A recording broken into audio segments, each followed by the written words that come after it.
Okay. Namaste everyone and welcome to the new video of VITMUN Pune.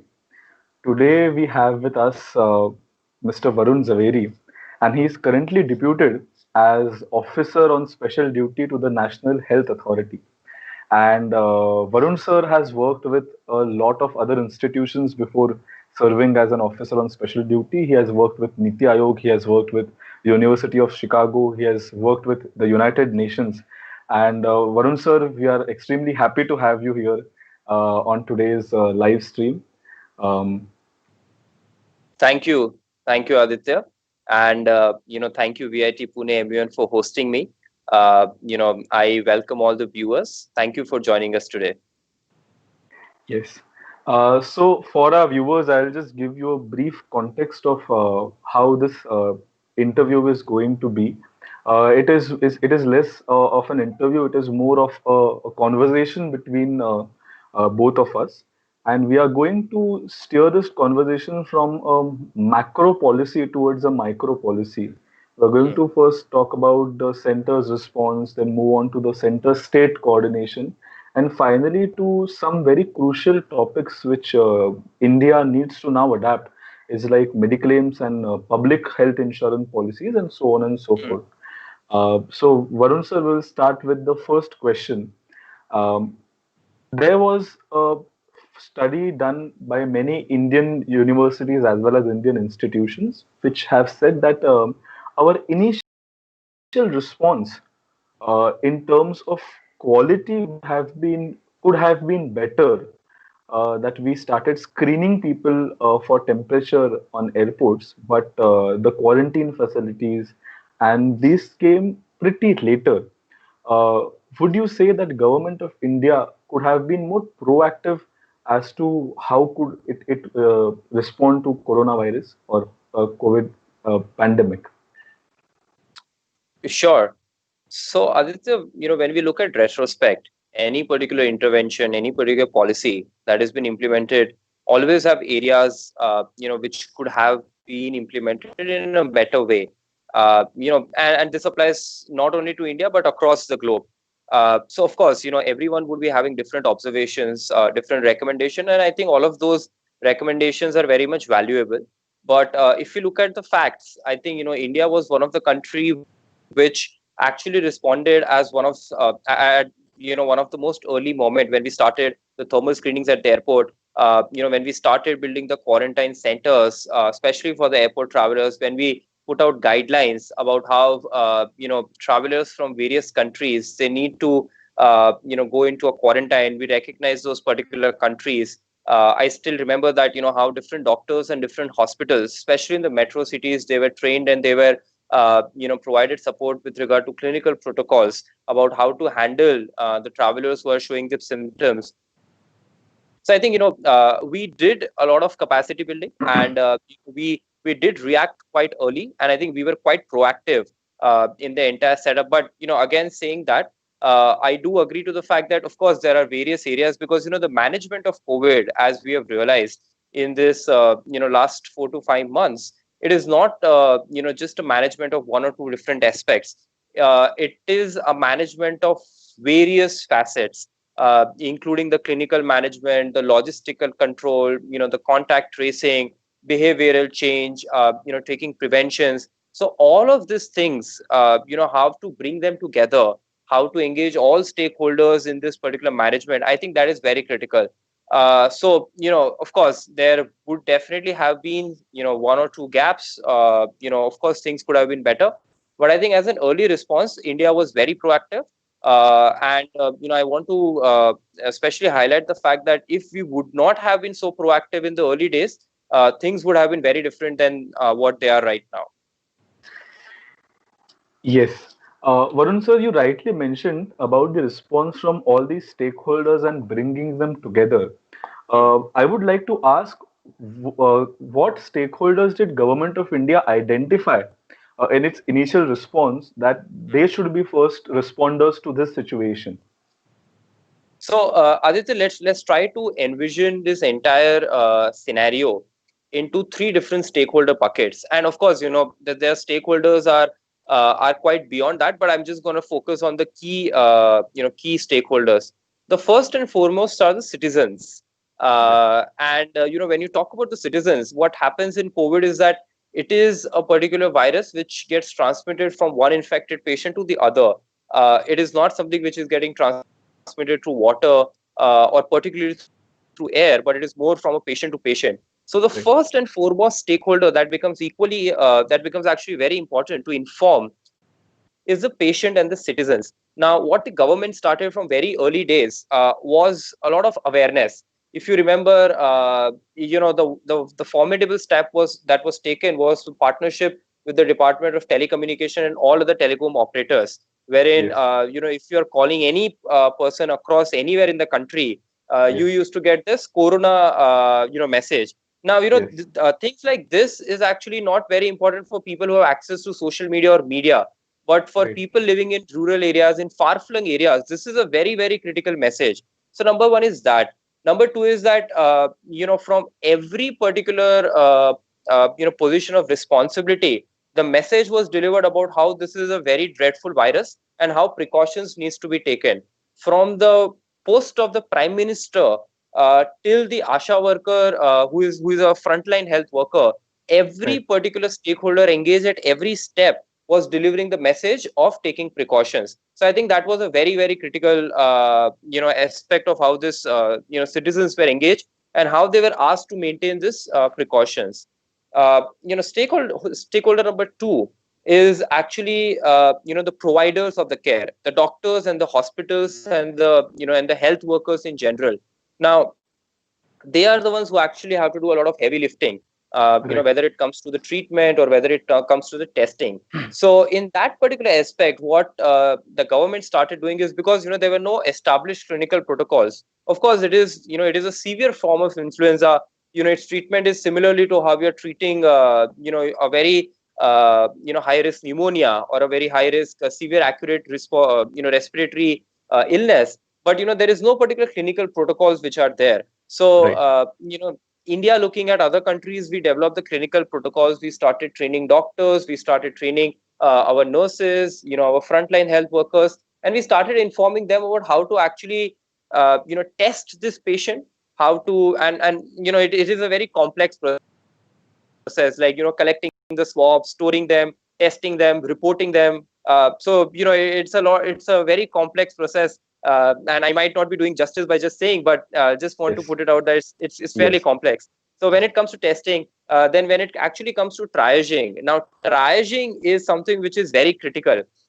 Okay. And what exactly does triaging mean is that when you are at a hospital floor, you will be getting multiple people, and I'm talking about COVID positive people. There would be Right. patients who would be at a lower risk of severity. You are COVID positive, but probably you are not showing any particular symptoms, so you are either asymptomatic or you are someone who has very less symptoms. So what to Yes. do in that case? Should we give a bed to them? Should we ask them to admit or not? Then the second category is someone with a moderate risk. Someone who has a fairly Right.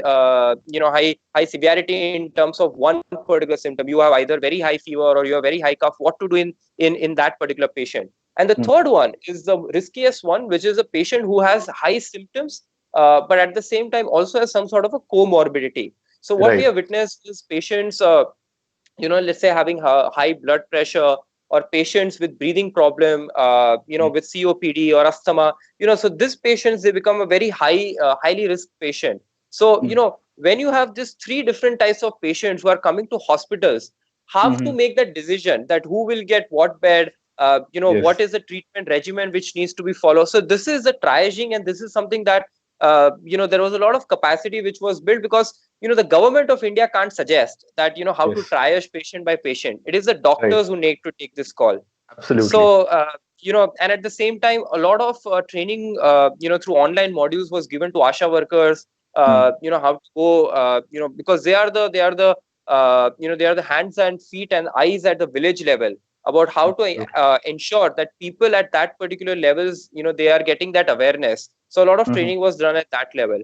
And the third one, the third stakeholder, which is a very critical stakeholder, are the ancillary institutions like the government setup, training your government officials, training your health departments, health ministry staff, at the same time training other institutions which are going to help in that, such as your insurance companies, your medical devices manufacturing, your medical consumable manufacturing, so a lot of stakeholder consultation was done. A lot of orders were placed, orders such as N95 mask, PPEs, and Yeah. there are various success stories which have also come out of that. And I Yes. would highlight that as our conversation moves on. But these are the three major stakeholders that were critically informed, and they were critically engaged right from the start of this pandemic.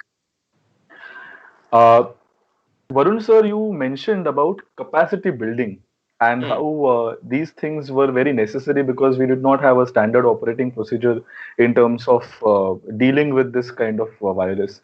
And a few days back, government officials had said that lockdown was essentially, you know, lockdown was essentially placed because the government and the health infrastructure needed the time for capacity building, and Hmm. that raised many questions on the effective or non-effectiveness of the lockdown.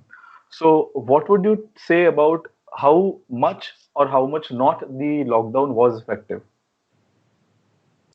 So, without speculating, I'm just going to put, certain facts with regard Okay. to the effectiveness of lockdown, and, how it was important and what type of role it played.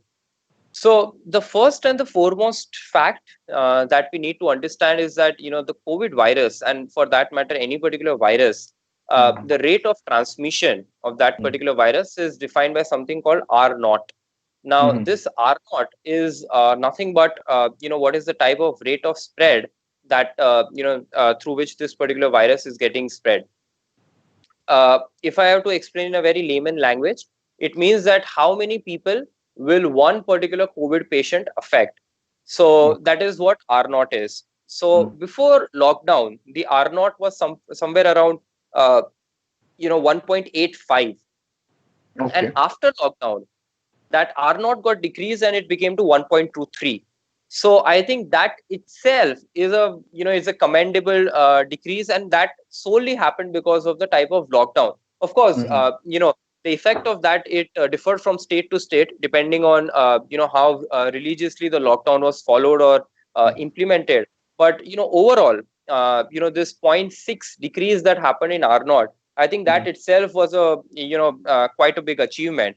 Also, the thing is that if we had continued with the same R naught, we would have reached 1 lakh cases, way before in April start itself.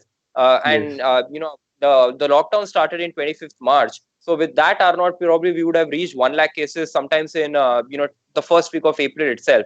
While if you Oh look my at, God. what happened after lockdown, Mm. we reached that 1 lakh mark way later.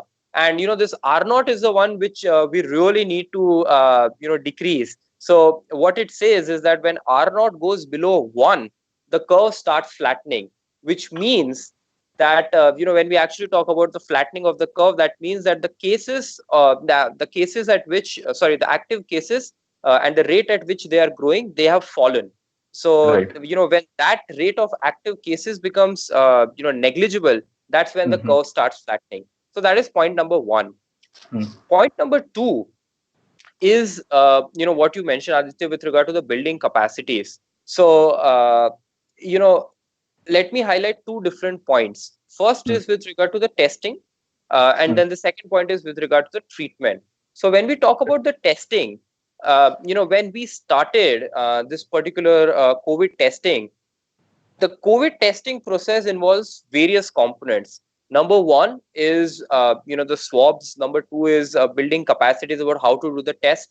Number three is actually doing those particular tests in different laboratories. Number Mm. fourth is how to dispose the samples after efficiently collecting them. And number fifth is reporting. So Mhm. as I said before, it's a very long process, and Right. you need to ensure that you are following all the standards. Mhm. When we started this particular testing activity, India was testing somewhere around 8,000 to 10,000 samples. Today India is testing 2 lakh samples per day. So that 10x capacity increase which has happened, it has solely happened because India took that buffer time. And Right. in a country of 135 crore people, you need some time to build that capacity, because no country in the world is actually ready for managing such type of pandemic within, like, within a week or two. And that particular lockdown, it gave us a lot of time to actually train our doctors, reserve a lot of beds, dedicate COVID hospitals. Because Hmm. one thing that we need to understand is that you cannot have all the hospitals treating COVID. You need to have dedicated Absolutely. hospitals, and you need to reserve beds, because the place where COVID patients are getting treated, you cannot have other patients come in. Right. So you need to have dedicated infrastructure for that. So the first one is with regard to the whole testing part. The second one is with regard to the treatment part. The bed reservation that I said. But at the same Hmm. time, there were a lot of other things such as PPEs, masks, which were required for the doctors. So Hmm. if you look at what was happening, before the lockdown, we used to import PPEs from outside India. Right. And we imported PPEs from across the world, because we did not have any particular capacity. In Hmm. this 2 months of lockdown that happened, Hmm. we built internal capacity to such an extent that today India is the second largest PPE manufacturer in the world. We are manufacturing 4 to 5 lakh PPEs per day. And this PPEs are first of all getting used in the Indian hospitals and testing labs. But at the same time now, in some days, when the supply is going to exceed our Indian indigenous demand, we are soon going Right. to start exporting it. So it Mm. shows the type of capacity which was developed in these 2 months. A lot of Right. us think that India had completely stopped. No work was happening. But of course, Mm. India had stopped, but there was a lot of work which was happening at the background, which actually ensured that the system, Hmm. the entire health system was ready to actually deal with a pandemic like this. So that is Right. the point number two. So we have discussed the rate of transmission, and then we have discussed the type of capacity building which happened. The Right. third point, which we actually completely ignore the fact, is the Hmm. type of rapid behavioral change which has happened among citizens in Mm. these 2 months. Because of the lockdown, Hmm. every citizen understood what is the type of risk and what is the type of severity which is associated with this virus. Now, Hmm. if you go and if you step out of your house, you will see every single person wearing a mask. You will see Right. every single person, adopting hygiene standards. You know, behavioral change, Swachh Bharat, it started somewhere in 2014. It took, 15. it took a good 5 to 6 years for people to start adopting different behavior. But because of this 2 months lockdown, and people understanding the severity of this particular COVID, there was an instant behavioral change which happened. And this is the most critical part. If that behavioral change wouldn't have happened, if people would not have conformed to hygiene standards or using masks, that rate would not have decreased, and it would Right. have been a major burden on the entire system. So these 2 months were not merely a lockdown, but it was a period that the government utilized for undertaking various important aspects which massively help India today in dealing with this pandemic management. So, in and all, if I look back, I think the lockdown was a very important intervention. And of course, a lot of discussions can happen that whether that lockdown should have been, 2 months or, 45 days. Some say 75 days. But this is where the discussion, and of course the discussion and debate should happen. But I think this lockdown was very important overall for the management of this pandemic. Yes. One point which I very much want to emphasize on, which was on the testing part, was the disposal of all the PPE kits, masks, and swabs used for COVID Hmm. patients and their disposal management. India overall does not have a very adequate infrastructure when it comes to normal disposal of medical, post-medical treatment things. Now we Yeah. have to be very careful because these disposed PPE kits and masks can not only affect the environment, that is a completely new dimension of this problem. But the Hmm. problem is that we also need to have adequate infrastructure to dispose of the particular COVID PPE and COVID medical objects. What would you say on that? Yeah. So that was again one of the very key important topic. which was actually thought by the government, and strict guidelines were drafted and communicated to all the hospitals about how this particular consumables and equipments which are involved in the COVID testing and treatments needs to be treated as a biomedical hazard. And when you treat any particular waste as a biomedical hazard, what you do with regard to the disposal is the incineration. So you cannot Right. store them and let them pile up in the in your landfills like how you do Right. with your normal non-biodegradable substances. Because if they do, that itself is like a living mountain of hazard. And Yeah. in this particular case, it was communicated very strictly that all the particular waste needs to be handled in a particular manner, similar to how they were handling their syringes before, because Right. syringes are again an example of a biomedical waste.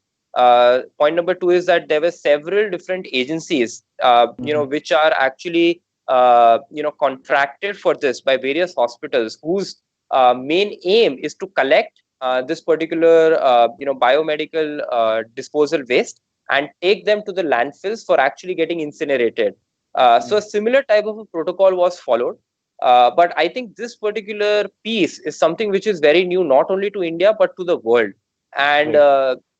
the extensive use of plastic and non-biodegradable substances in masks, in PPE, that is something which needs to be, severely looked at. And probably I know that there are several discussions happening. I had got a chance to be a part of one of that United Nations Environment Program was doing about how to actually come up with a framework for safe disposal of such type of biomedical waste. Right. So there are a lot of thought processes which are happening, Hmm. and I think it's a very important area that all of us needs to actually think about. We need some solutions for this. I think right now what we have is more of a makeshift solution, but we need Hmm. more of a sustainable solution to tackle this. Yes.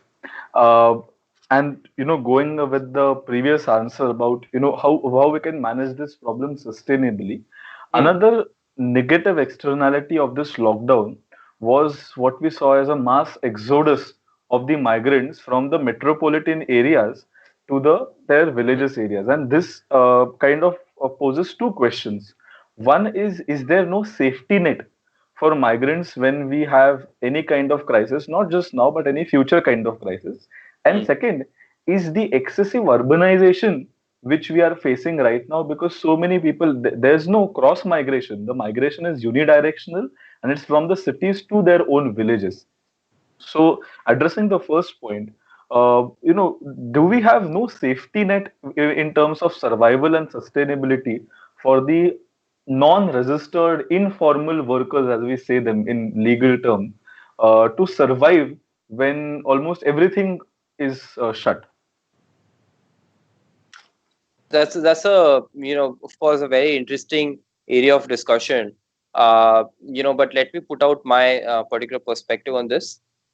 I think the day when the Prime Minister announced the lockdown, the very next day the government announced the Pradhan Mantri Garib Kalyan Yojana package. Yes. And this PMGKY, the abbreviation that we know of, that announced a 1,70,000 crore Mm. direct money transfer to the poor and vulnerable families, which comprises migrants. So when we Mhm. talk about the safety nets, how this particular PMGKY package has actually been a big boon, we need to understand that. Mhm. In the last 2 months, just after the announcement, the government has extensively used the JAM Trinity.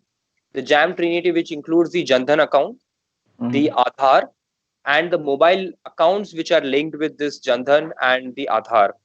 Right. So, using this Jandhan, using this JAM Trinity, the government started undertaking a direct money transfer.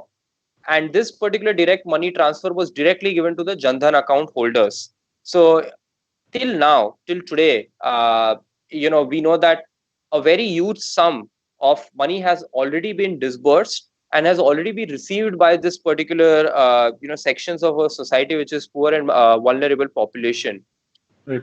The point number two is that there was also a lot of focus which was done in ensuring that the existing schemes, such as the Ujjwala scheme for provision of gas cylinders, Mm-hmm. other schemes which provides some sort of a subsidy and some sort of a direct money transfer to widows, to Divyang, that was also rapidly implemented. So yeah, the last time that I checked, and I do not remember the date, but the last time that I checked, 45,000 crore was already disbursed within the accounts of this particular citizens. Mm-hmm. Point number three is that I think there has been some sort of an economic safety net which has happened through this PM Garib Kalyan Yojana. I think what has really been a tough point for all our migrant citizens has been the logistics part, with regard to going back to their home, with regard to finding a shelter within the cities where they are working, and the normal anxiety that happens, and that happens to everyone. They are no different from all of us. It's just that they are in a position where they do not have the type of resources that others might have. So I think the Absolutely. logistics has been a part which has been tricky. But one thing that I can very well assure you is that a lot of these families, they have been receiving this financial support. And Aditya, without this financial support, and of course there has been a lot of support which has been provided by civil societies and NGOs when it comes to delivering food, delivering masks and everything. But one thing is that without any of this financial support, like how it has been portrayed in some outlets, if they would have not got any particular aid, there would have been a massive civil unrest, and Yeah. that has not happened. Even in the rural areas, that has not happened, which means that people are getting benefits of various schemes, of various subsidies, and of various direct money transfer schemes which have been announced. So that is with regard to your question, question one. The Mm-hmm. question two, with regard to the urbanization, I think that is more of a fundamental problem rather Mm-hmm. than an issue which has been triggered by the COVID crisis. What COVID has Right. done is that it has basically exposed Highlighted. exactly. It has highlighted the fault line within that models. Right. Now, I think a lot of effort has been already undertaken with regard to how to actually start empowering the rural population to ensure that there is a less migration and a lot of people can actually find their livelihood within the rural areas itself. Mm. So I think what has happened in India is that after 1947, we had a time, at least for the next 50, 60 years, wherein we had embarked upon a trajectory wherein, it was deemed that the public infrastructure is only the one which actually needs to help people. There was a lot of inertia with regard to including the private infrastructure, at least till the 1990s. Right. And after 1991, when we started actually opening up the markets, a lot of growth only took place within the urban areas. The rural areas were more or less excluded. So we need to understand that the rural areas, they have actually suffered this isolation for a good 50, 60 years. Mm-hmm. And that's where the actual divide is, that urban areas, they started experiencing growth, rural areas they did not. And that's why people started wandering to the greener pastures. But I think Mm-hmm. now a lot of emphasis has been put on agriculture, and more than that, allied activities of agriculture, which includes things like your sericulture, your poultry farming, Horticulture. and all of the horticulture. A lot of modernization is taking place. A lot of credit enhancement tools have been provided. Like if you're a farmer, you can get a particular loan at at a much lower interest. There are Kisan cards. There was a PM Kisan scheme which was launched, which gives direct subsidy and direct cash benefit transfer to the farmers. So I think a lot of these initiatives, if you look at it, is actually concentrated in the rural areas. So what Mm-hmm. this particular bouquet of schemes is trying to do is trying to empower the people living in these rural and far-flung areas. So I think if we continue the same trajectory, at Mm-hmm. least in the next 10, 15 years, we'll see some sort of equivalence which happens within the growth rate. And I am a firm believer that we really need to empower our rural areas, because that's where the large chunk of our population resides. And I think with the trajectory that we have embarked upon, I think that looks very much possible. All right. So moving on to the next segment of our questions, which is the coordination between states and center. I think the coordination between state governments and the central government has one of the very crucial points of management of this COVID-19 crisis we have been seeing. We have been seeing some bottlenecks, but we have been also seeing some success stories where the most vulnerable areas like the Northeast have till now limited their COVID patients to bare minimum with the coordination directly from the central government. But what more needs to be done from the central government or the state governments is to be seen. What would be your response to that? Yeah. So, let us try to understand how this particular coordination work and what is the type of responsibility which happens. Now, the first and the most important point that we need to remember is that health is a state subject.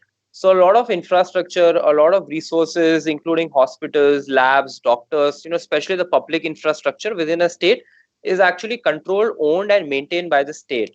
Right. Central at large have very few hospitals such as AIMS or PGI Chandigarh, which are Mm. actually directly controlled by the central government. Right. A lot of the resources are actually controlled by the state government. So even in a pandemic like this, what the central government primarily tries to do is that it tries to provide a lot of suggestive guidelines. It tries Mhm. to provide a lot of frameworks. It tries to Mhm. provide a lot of capacity building. Now, what the state government is required to do is follow the guidelines, but at the same time tweak the guidelines as per their particular required resources. So, if you look at India, it's a conglomeration of 36 different countries, and I've been always saying that every state is very different from one another. Of course, it Mhm. is bounded by a great it's bounded by a great central authority, but every state is so different that it requires some sort of a different model with regard to the implementation, and Mhm. that particular different essence can only be brought by the state government. The Right. central government can give a rough skeleton, but Mhm. the state government, they need to tweak it in a way which is different from each other and which actually suits their particular requirements.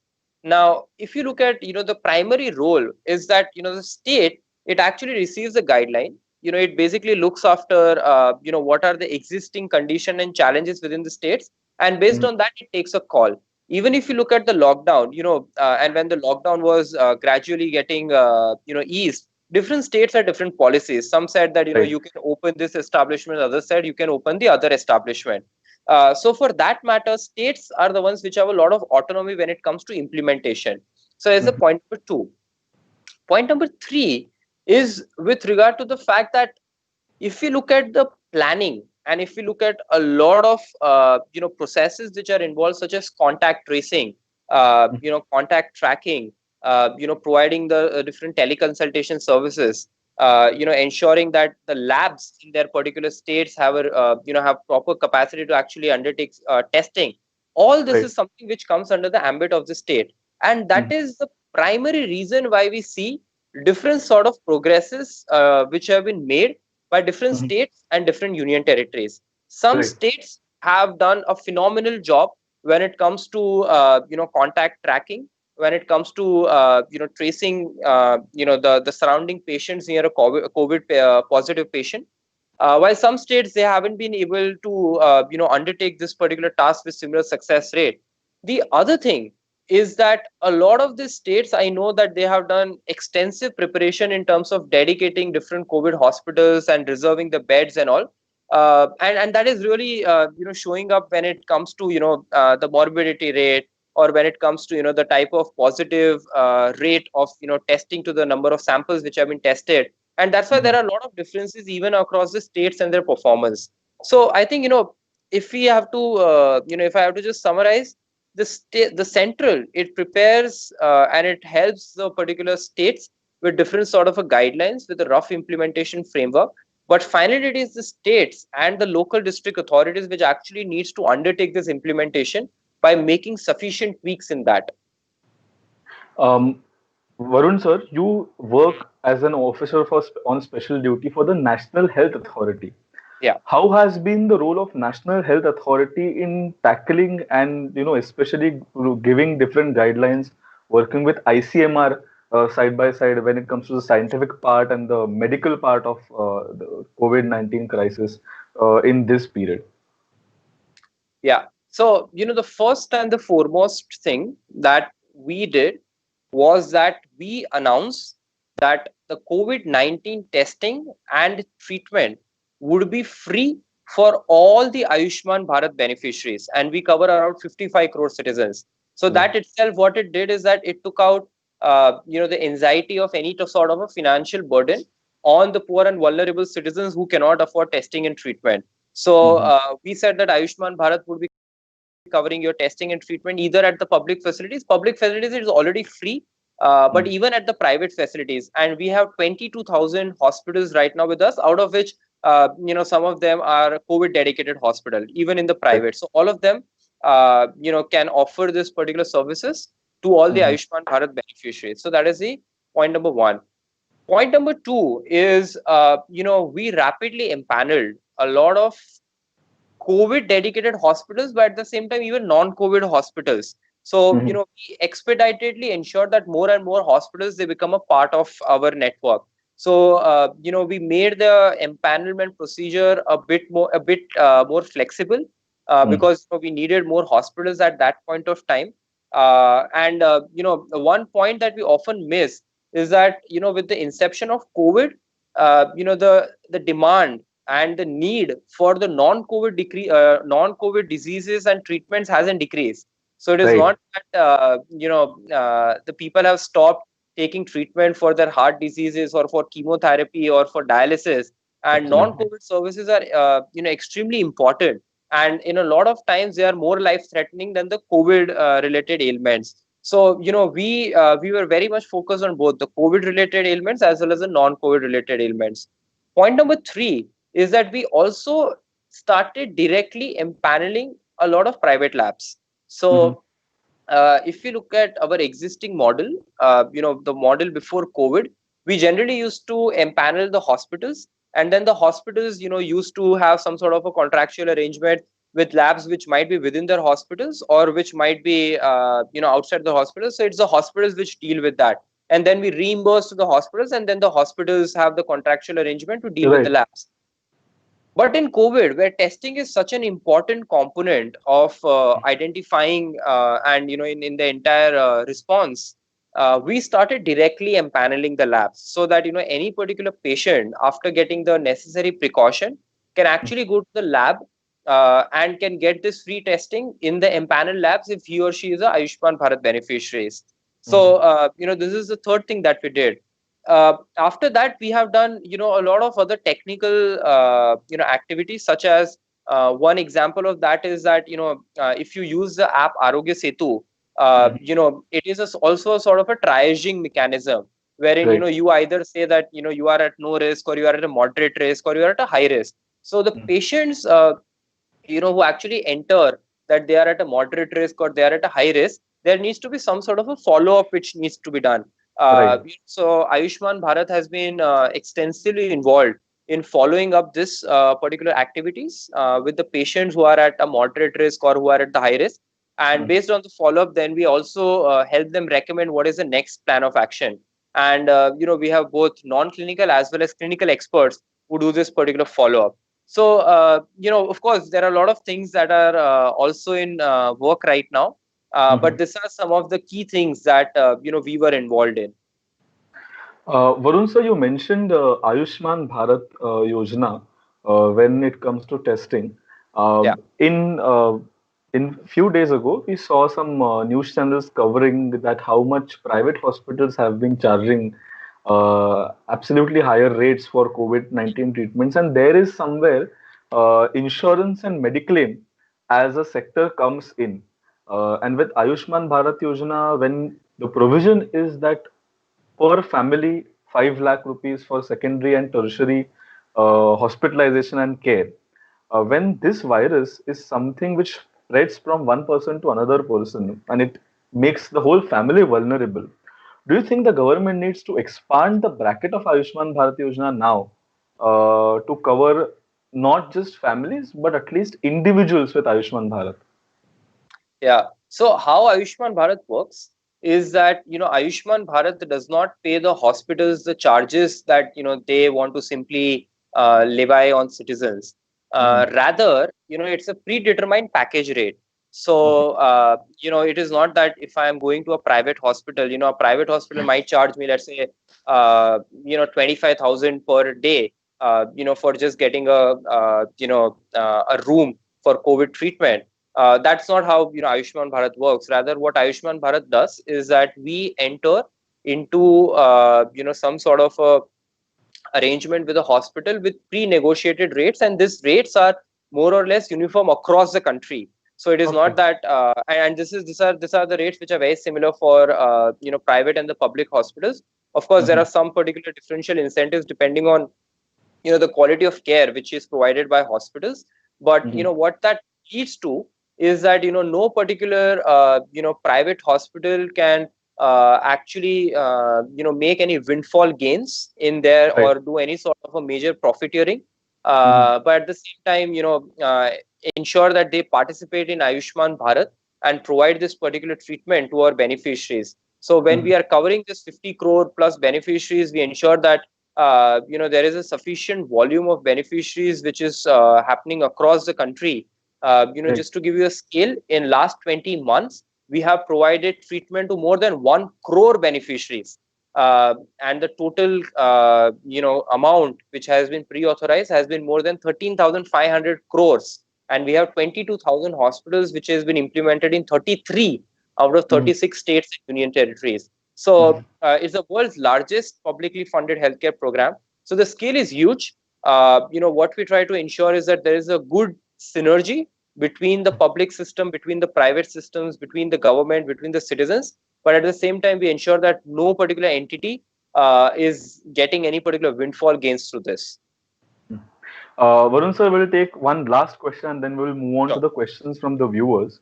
Yeah. This last question is very crucial. That what is the aim of the government in the end for the COVID crisis? Is Hmm. the aim zero active cases, or is the aim to have a behavioral change in a way that Indians can live freely with COVID-19 existing as a disease now for a long time to come? So the question here is that the aim of the government when it comes to lockdown, quarantine centers, and I mean, how many hospitals and how many quarantine centers can government build? There is a limit to that. Until the vaccine arrives, there has to be some kind of containment. So till the vaccine arrives, again, the vaccine will raise different questions, but we will not go there. Till the vaccine arrives, what is the aim of the government with all this massive exercise about which you are talking about for the past 40 minutes? Hmm. So, well, I think it's more of a phase-wise approach. If I have to look at it, I think at least in the first phase, the idea is to ensure that the the rate at which cases are growing, that particular rate can get highly subdued, and we can start flattening the curve. Of course, the most idealistic scenario is to make India COVID-free, but again, as I said, it's a phase-wise approach, and the idea is that we start flattening the curve. We start even after flattening, then we start bending the curve, and then we move towards a phase two of more active efforts toward making the country COVID-free. But at the same time, I think what is happening is that there are a lot of indirect consequences, which are very positive consequences, which are happening for the country. Uh, Mhm. the first thing is that the level of hygiene standards, they have highly increased, and this is not only amongst people but across establishment. If you look at Mhm. restaurants today, if you look at our flights today, any particular establishments, they have, all of them have adopted to many higher standards of hygiene, which wouldn't have been possible in a simple scenario. Right. So I think there are a lot of indirect consequences. The number two is that it has also led to motivation and an encouragement to a lot of innovative enterprises to come in the sector. We see that a lot of different aspects, such as things like telemedicine, which was something which a lot of what's not promised and practiced is now getting highly extensively used. Right. Number three is that the manufacturing capacity of India, that is Mhm. getting silently increased. If I have to give an example, just when the COVID started, we Mhm. used to import swabs, collection swabs from India at Right. 17, from China at 17 rupees per piece. When we started realizing that there's a very high cost and we would be requiring a lot of swabs, our MSME and our manufacturing industry, it started indigenous production.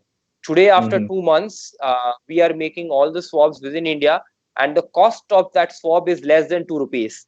So, Yeah. as they say that, it is the crisis which is actually leading to such type of innovation and such type of disruption. I think there are Mm-hmm. a lot of indirect positive consequences that are happening through this particular situation, and I think this will indirectly pave the way for the country in a very different direction. Of Mm-hmm. course, there would be a different sort of an economy which is also emerging, like we know the digital economy. How a major boost has been given to that. So, in and Mm-hmm. all, I think the approach is to first contain the COVID spread. The second would be to make the country COVID free. But parallelly, I think there are a lot of other positive consequences that are also arising. And I think if we talk about this, let's say after 4 5 months, I would probably also give you more dimensions to this particular scenario. But I am Mm-hmm. hopeful about this entire situation getting mitigated in a very short period of time. Thank you, Varun sir. Now we have a lot of questions. The audience is very much excited, and we have a plethora of questions in front of you. Okay, We will be asking the questions which were not covered in this discussion to give sure. more dimensions to the discussion. One of the very important questions which was asked by Saisri Akundi is, Hmm. could you talk about the data safety measures of Arogya Setu app? Hmm. So, anything from your side when it comes to Arogya Setu and the privacy concerns? Yeah, Aditya, why I'm smiling is because I had also tweeted about how Arogya Setu is extremely critical, and how the data privacy is one of the main focus area of Arogya Setu. Mm, So let me first just quickly dive into what exactly is the purpose of Arogya Setu. The purpose of Arogya Setu is twofold. First mhm, is that it helps individuals understand what is their particular risk severity and what is the risk severity of people around them. mm, So, if I am staying in Delhi, my risk severity is very different. And I am staying in Delhi as compared to, if I am staying in some far flung area, where my risk severity will be very low. Number two is that it also helps government understand which zones should be defined as a containment zone, which zones are defined as green zones or orange zones or red zones, and that is a very valuable insight, because without the data, if the government randomly keeps assigning the zones, it will be a disaster. So mhm, these are the twofold objectives of that. mm, Now, what Arogya Setu has done is that in a very short period of time, they have made an indigenous app which has been developed by people within India, and which have been stored and which have been maintained by the government itself. I think mm, Arogya Setu has been very forthcoming. And if you look at the recent development, their entire source code is now out in the open domain. They are using an open source architecture for the entire app. Point number two is that even when there were reports of any particular security breach which could have taken place, I right. must tell here that there was no security breach which took place. But even Mm, when there was a speculation, the Arogya Setu team was very forthcoming in addressing them, right. and it happened within 4 hours, not within 24 hours, but even just within 4 hours. That shows the proactiveness, Right. of the agency which is handling this Arogya Setu. Point number three is that within a very short span of time, uh, you know, more than 12 crore downloads have happened for this particular app. Of course, it is not a mandatory thing, but as an individual, I feel much more safe, to know that the area where I'm going, what is the type of risk severity of that. So if we look at all the different components, and the fundamental reason why the whole privacy issue comes into play is that right now India still does not have a personal data protection bill. It has been right now getting discussed in one of the parliamentary committees. And once Yes. we get that particular bill, I think a lot of concerns with regard to privacy would be addressed. And Mhm, even if you look at the draft PDP bill, it says that during a epidemic or during a pandemic, this particular data with regard to your particular risk severity should be considered as a public good, because you having this particular virus is also affecting the people around you. And Right. that's why it is important for the people to know. What is important is that people should know, but there is no particular reason for people to know that this is this particular person. So the Hmm. personal details of that particular individual should be preserved, but at the Hmm. same time they should know the aggregate severity of that particular area. And that is Hmm. exactly what Arogya Setu does. It does not say that Aditya has COVID. It says that someone living in that particular area has COVID.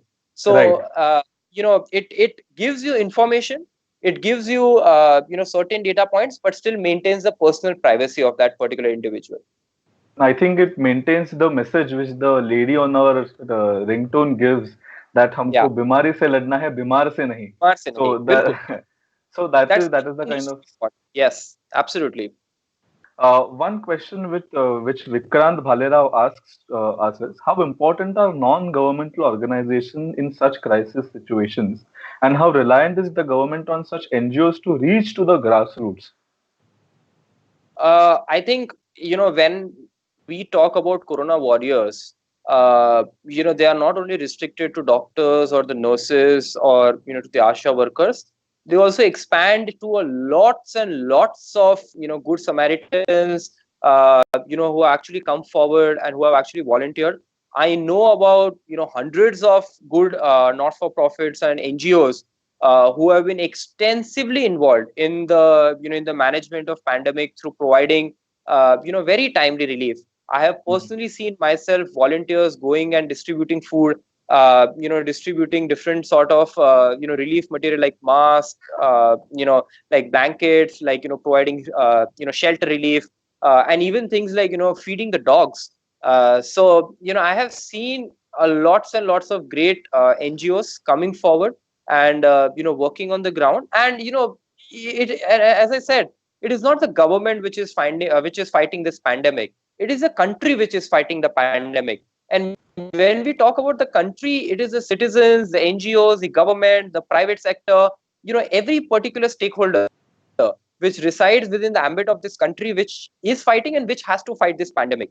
So I think the role of the NGO is very, very critical, and I'm very happy that they all of them have actually stepped up to this occasion. Uh, uh, from stemming from this question, there was one innovative idea in one of the editorials of the Hindu, that the Hmm. government should have sector-based NGO database. So when a Yeah. crisis of such sorts happens, the government should empower and give directions, and it should be like a task force. So I remember, this is a very juvenile example, but then I remember a cartoon show we used to watch in our childhood, which was Power Hmm. Rangers SPD, that the Hmm. whole building was consolidated into different departments, and then it became one of the robot to fight different enemies. So I think Hmm. government with NGOs should have a mechanism which will be Yeah. dormant in normal situations, but it becomes active and it functions as one huge body in all over the country. And as a matter of fact, there is a database like that. I forget the exact name. It is either called Disha or something like that, but it's something which has been owned and controlled by, I think, NITI Aayog. Which basically has a mechanism such that the NGOs can register themselves there. And it is also one of the important requirements for their functioning, so that they can actually get registered, and the entire engagement can become more structured engagement. So I think there is a database like that, and government has taken efforts to communicate to them, to actually empower them and also urge them to step up. At the same time, what the government has done is that, along with various ministries, they have made various training modules, and not only Mhm. for healthcare professionals, but even for individual volunteers and even for NGOs. So I think if you just go to to the internet and search for the training modules, you will find a lot of modules which actually entails details that if you want to provide relief, to provide support, what are some of the basic precautionary measures that you should do, what are some of the areas where relief is required, Mhm. how to ensure that the volunteers in your NGO, how to Mhm. communicate this message to them. So a lot of basic modules have been formulated, but as you rightly said, that this type of engagement needs to be strengthened, and we need to use this particular NGOs on a more and more repeated manner for responses like this. And I think, going forward, that should be one of the primary objective, when it comes to engagement with the NGOs, about how you encourage them and how you constantly empower them. We'll take last two questions from the audience and then we'll conclude this talk. One Sure. question which comes from Aditya Yavalkar is, will government now empower the public health sector as a competitor to the private sector, or are we going to rely completely on the private sector? Well, I don't think so. Either of that approach has to be done, in a full blown manner. What we have realized is, after 70 years, that there needs to be a synergy between the public health system and between the private health system. No particular one sector is going to be enough. If you look at, a lot of immunization drives, and if you look at a lot of primary care, that is, offered mostly by the public sector at large, especially in the rural areas. Through different immunization programs, through primary healthcare centers, through community healthcare centers, through ASHA workers, a very robust public health mechanism. And when we look at the quaternary levels of care, we see that there is a growing dependence on the private healthcare system, just because of the fact that they have more resources in terms of doctors, in terms of infrastructure, in terms of their reach, in especially in Right. tier 2 and tier 3 cities. So I think the idea is to not overshadow or have only existence of one particular sector, but rather have synergies. And that is the model for a lot of sector, not only health but a lot of sectors. Even if you look at education sector, we have seen that there is a good synergy between the private and the public institutions. And I think that also ensures certain amount of competition for delivering better quality of services. And this is what even we are witnessing in the healthcare sector. We are seeing lots and lots of example of public private partnerships happening for opening Right. new hospitals, for opening new medical colleges, for delivering medical education. So I think that is the type of an engagement model that India really needs to adopt, wherein the public and private sectors can come together, can leverage their existing strengths. Just to give a very small example, now imagine if the public and private sectors are coming together, and public is leveraging its strength of ASHA workers and primary care, and then whichever patients require a higher level of care, they are referred to this private sector infrastructure. I think that makes a very good and very robust continuum of care, and Right. that is what is really required. And at the same time, there are also a lot of efforts that are happening in creating a digital health infrastructure system, wherein again it has been envisioned that the public and private sector, they need to come together and devise various products such as teleconsultation, e-pharmacies, different types of medical devices, different types of diagnostics such as digital AI based diagnostics. All those different types of interventions and innovations are happening. So I think the way forward is for not for a public or only for a private, but rather more of a synergy between a public and a private sector participation. All right. Thank you so much, Varun sir. And this will be the concluding question for the whole debate. And I think we discussed this earlier this afternoon. Hmm. That there have been many questions raised on the timing of China Hmm. delaying its response to the COVID-19 virus, or not informing the WHO, US Hmm. pulling out of WHO, and Yeah. very much developments. But there's another dimension to it which says that China suggested wrong measures of lockdown and not quarantine but lockdown, complete blanket lockdowns, which even China has failed at, as we see that Beijing has been a new emerging center for COVID patients for the past week. So it is being said that if you have to hold China accountable for something, don't hold it accountable only for delaying the response for a virus, but uh, hold it accountable for suggesting the wrong kind of public policy of complete blanket lockdown. What are your thoughts on this? Well, I think when we talk about China, we have definitely seen a lot of, delays and fault lines which have appeared. One is definitely, number one is they reprimanded the doctor who actually alerted the country about a new sort of virus which was actually getting, transmitted. Number two is that they definitely had a delay in informing the WHO as well as the global community about Mhm. the type of spread which was happening. So of course, there is definitely some sort of a fault with regard to the reporting mechanism, and there needs to be some sort of an accountability measure. Earlier also I have said that we need to have some sort of an international treaty and international framework, just like we have with regard to let's say different types of nuclear interventions.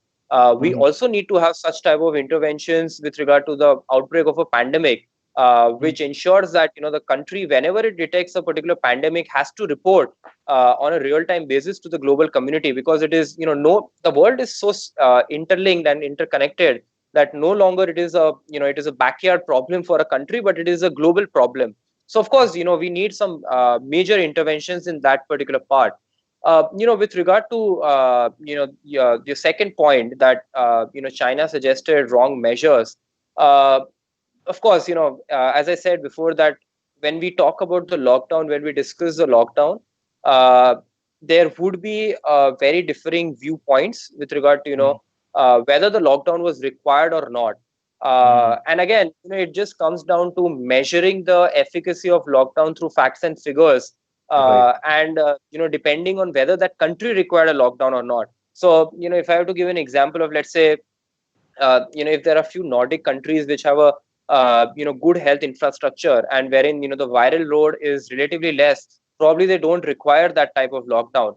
But for a Right. country like India, which has 135 crore people, and which requires certain time to actually prepare, we need a lockdown. And that lockdown, it really helped us in terms of getting that extra time to prepare ourselves. So, with or without China, I think we need to, actually look at the lockdown as one of the intervention and gauge its effectiveness. Of course, the timing of the lockdown, again, as I said, 60 days, 75 days, 40 days, that is Mhm. something which is up to a lot of discussions and debate, and that should be done. But, as a policy intervention, whether it is a binary answer that whether it's a required or not, I think it Mhm. was. So I think on that particular aspect, I particularly feel that India did the right thing. And with regard to China, taking that accountability, I think it has to take some sort of an accountability. Whether it does or does not, I think it's the impetus of the global community which needs to enforce that accountability. All right. Thank you, Varun sir, for joining us and giving us your valuable time for this interview. I mean, it was so refreshing to hear someone from the government speaking so expansively on different types of issues. I mean, we have seen like press conferences of different health secretaries and people from the government, but your perspective, because you are relatively young compared to people from the government, and you have worked in different fields, right from international relations to now domestic health sector. It was very much refreshing to see this kind of scrutiny which you took upon yourself, and still answered point to point about this is point one and point B. I have noted down these points in my notepad because these were very valuable, not just as a host but as a person who has been studying national policies and who will be studying national policies for a very long time. Thank you so much for the time. Thanks a lot, Aditya. Your questions were, very focused, and it is always great to have a discussion, because in the current age, wherein we have so much access to the social media, it becomes really tough to actually understand what are the facts and figures and what is the noise. And that's why we need to constantly keep having these discussions, especially with the young people, so that they can have access to right information, so that they can make right decisions. Also, I must congratulate the VIT Pune MUN team for actually showing to the entire MUN community that it is not only about organizing one particular event in 1 year and then staying dormant, but it is more about the continuous engagement of the theme and Absolutely. of the development issues that you believe in. And I think it's a great initiative that the entire team has taken. I would really hope that other MUNs and other organizations and other student societies also take similar type of initiatives, because the idea is always to inform, and empower the young people so that they can make the right decisions.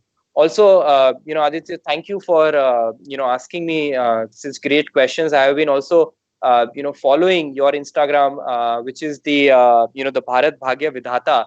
I really like the type of content and the type of information that you put out. It creates a lot of positivity with regard to different issues. So I really enjoy the commentary, and I would also urge all the viewers to follow both VIT Pune MUN and Aditya's channel and Instagram page.